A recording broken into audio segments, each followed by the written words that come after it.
नमस्कार महोदय, मेरा नाम मोनू है। मैं 8वीं कक्षा की छात्रा हूँ। मेरी सहयोगी आरती और सौम्या है। हमने महाभारत के युद्ध का वर्णन किया है। सर्वप्रथम मैं आपको बताना चाहती हूँ कि जब श्री कृष्ण जब अर्जुन युद्ध करने के लिए तैयार नहीं तो श्री कृष्ण ने उन्हें गीता का उपदेश दिया था। वो कहा था यदा यदा ही धर्मस्य ग्लानिर्भवति भारत अभ्युत्थानम अर्धमस्य तदा आत्मानं सृजाम्यहं। द्वितीय झांकी में दर्शाया गया है कि धृतराष्ट्र संजय से पूछ रहे हैं कि युद्ध के मैदान में मेरे पुत्र और मेरे भाई के पुत्र कौरव और पांडव क्या कर रहे हैं, क्योंकि धृतराष्ट्र बचपन से ही अंधे थे। तृतीय झांकी में दर्शाया गया है कि अर्जुन ने अपनी पांडव सेना को वज्रव्यूह के निर्माणानुसार सजाया था।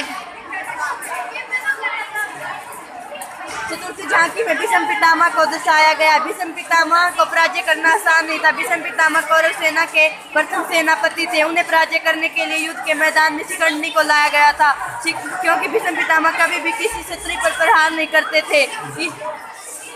इसीलिए भीष्म पितामह को पराजय करने के लिए शिखंडी को युद्ध के मैदान में लाया गया था। उनके आते ही भीष्म पितामह ने अपने सारे शस्त्र त्याग दिए थे और उसी समय अर्जुन ने उन पर प्रहार करके उन्हें वीर गति को प्राप्त कर दिया था। आगे की झांकी में कुछ वीरों को दर्शाया गया। आगे घोड़ों को दर्शाया गया, पीछे सेना खड़ी हुई है। पंचमी झांकी में अभिमन्यु को दर्शाया गया। अभिमन्यु सुभद्रा और अर्जुन का पुत्र था। इन्हें चक्रव्यूह के अंदर जाने की कला सुभद्रा के गर्भ में ही सीख ली थी, लेकिन वो बाहर निकलने की कला को नहीं सीख पाए थे, क्योंकि जिस समय अर्जुन अपनी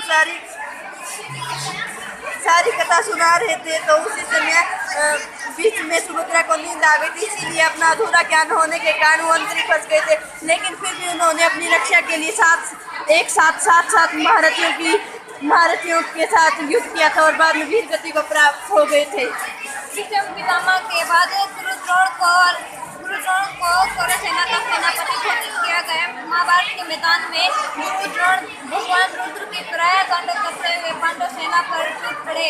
उनको हराना असंभव हो चुका था। जहाँ पर भगवान हो वहाँ पर कुछ भी गलत नहीं हो सकता। भगवान श्री कृष्ण ने सलाह दी कि तुम अश्वत्थामा नामक हाथी का वध कर दो और यह सूचना फैला दो कि अश्वत्थामा मारा गया है। भीम ने अश्वत्थामा नामक हाथी का वध कर दिया और यह सूचना फैला दी कि अश्वत्थामा मारा चुका है।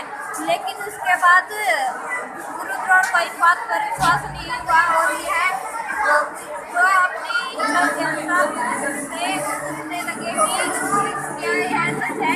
तो युधिष्ठिर ने भी यही कहा कि